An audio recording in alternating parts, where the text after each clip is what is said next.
இன்று மாற்றத்தின் நாள். மாற்றம் உண்டு.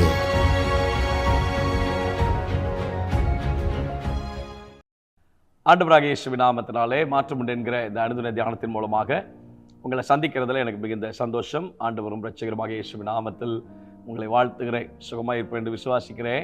தேவன் உங்களோடு கூட இருந்து அற்புதமாய் ஆச்சரியமாய் தம்முடைய விசேஷமான நன்மைகளினாலே ஆண்டவர் உங்களை நடத்துவாராக.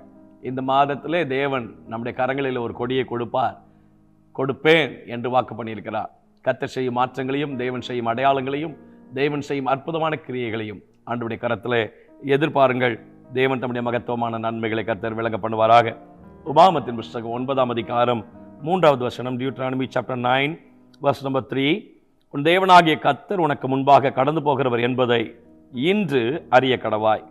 அவர் பட்சிக்கிற அக்கினியைப் போல அவர்களை அழிப்பார், அவர்களை உனக்கு முன்பாக விழப்பண்ணுவார். இவ்விதமாய் கர்த்தர் உனக்கு சொன்னபடியே நீ அவர்களை சீக்கிரமாய் துரத்தி அவர்களை அழிப்பாய். Know therefore today that he who goes forward before you as a consuming fire is the Lord your God. He will destroy them and subdue them before you.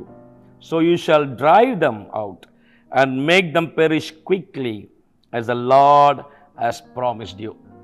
ஆண்டவர் இந்த அற்புதமான நாளிலே ஒரு அற்புதமான ஒரு வார்த்தையை கர்த்தர் கொடுக்கிறார்.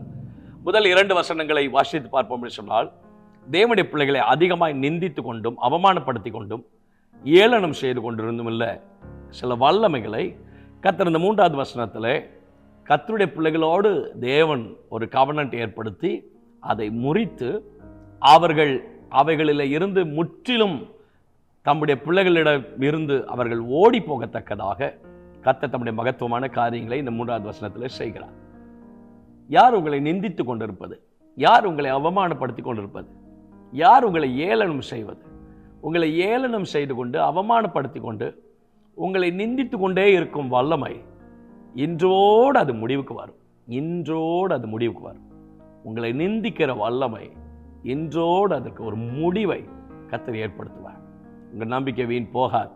அழகாய் பரிசுத்த ஆவியானவர் அவர் எழுதி வைக்கிறார், இன்று நீ அறிய கடவாய்.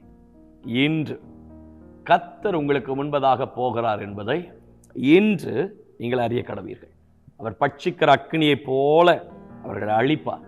உங்களுக்கு முன்பதாய் அவர்கள் விழுந்து போகத்தக்கதாக உங்களை அவமானப்படுத்துகிற, ஏளனம் செய்கிற, நிந்தித்து கொண்டே இருக்கிற சில வல்லமைகள் இன்று கர்த்தர் அதற்கு ஒரு முடிவை கர்த்தர் ஏற்படுத்துவாராக. 1 சாமுவேலில் நாம் வாசிக்கிறோம் 24வது வசனம் 17ஆம் அதிகாரத்தில், இஸ்ரவேலர் எல்லாரும் அந்த மனுஷனை காணும்போது மிகவும் பயப்பட்டு அவன் முகத்துக்கு விலகி அவர்கள் ஓடி போவார்கள்.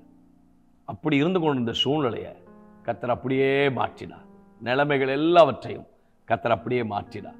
சூழ்நிலைகள் எல்லாவற்றையும் நிந்திக்கிற அந்த வல்லமைகளை ஆமென் ஸ்தோத்திரம் தேவன் மாற்றி தம்முடைய கிரியைகளை கர்த்தர் அங்கே வெளிப்படுத்தினார். 2 ராஜாக்கள் 7ஆம் அதிகாரத்தில் 6-7 வசனங்களை நாம் வாசிக்கிறோம்.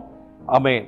ஆண்டவர் சீரியரின் இராணுவத்திற்கு ரதங்களின் இறைச்சலையும் குதிரைகளின் இறைச்சலையும் மகா இராணுவத்தின் இறைச்சலையும் கேட்க பண்ணினதினாலே அவர்கள் ஒருவரை ஒருவர் நோக்கி, இதோ நம்மிடத்தில் போருக்கு வர இஸ்ரவேலின் ராஜா ஏத்தியரின் ராஜாக்களையும் எகிப்தியரின் ராஜாக்களையும் நமக்கு விரோதமாய் கூலி போர்த்தினான் என்று சொல்லி இருட்டோடே எழுந்திருந்து ஓடிப்போய் தங்கள் கூடாரங்களையும் தங்கள் குதிரைகளையும் தங்கள் கழுதைகளையும் தங்கள் பாளையத்தையும் அவைகள் இருந்த பிரகாரமாக விட்டு தங்கள் பிராணன் மாத்திரம் தப்பும்படி ஓடிப்போனார்கள்.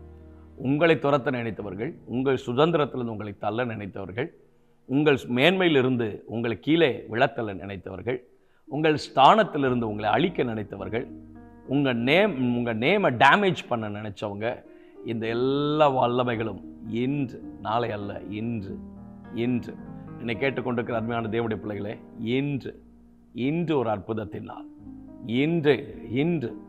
இன்று அப்படிப்பட்ட கிரியைகள் உங்களை விட்டு ஓடி போகத்தக்கதாக உங்கள் நிந்திக்கிற காரியங்களிலிருந்து இன்றைக்கு தேவன் ஒரு பெரிய விடுதலை கர்த்தர் தருவார். இன்று கர்த்தர் உங்களோடு கூட இருக்கிறார் என்பதை நீங்கள் அறிந்து கொள்ளும்படியான சூழ்நிலையை கர்த்தர் ஏற்படுத்துவார். பல நாட்களாய் உங்களை நிந்தித்து கொண்டிருக்கிற, அவமானமாய் பேசி கொண்டிருந்த நாவுகள் எல்லாம் இன்றைக்கு கட்டப்படும். கர்த்தர் அப்படிப்பட்ட கிரியைகளை உங்கள் வாழ்க்கையில் கர்த்தர் செய்வாராங்க இயேசுவின் நாமத்தினாலே.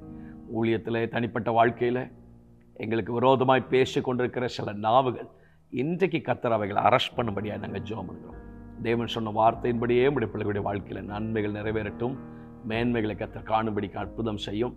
தேவன் தம்முடைய ஆச்சரியமான கருத்தை உடைய பிள்ளைகள் மேலே வைத்து நிந்திக்கிற வல்லமையிலிருந்து உடைய பிள்ளைகளுக்கு ஒரு பெரிய ஜெயத்தை கர்த்தர் இன்றைக்கு கட்டளையிடும்படியாக ஜெபிக்கிறோம். பெரிய காரியங்களை செய்து நடத்தும். இயேசுவின் நாமத்தில் ஜெபிக்கிறோம் நல்ல பிதாவே, ஆமென். God bless you. God will be with you. தைரியமாக இருங்க, சோர்ந்து போகாதீங்க. ஆண்டவர் உங்களோடு கூட இருக்கிறார். ஆமென்.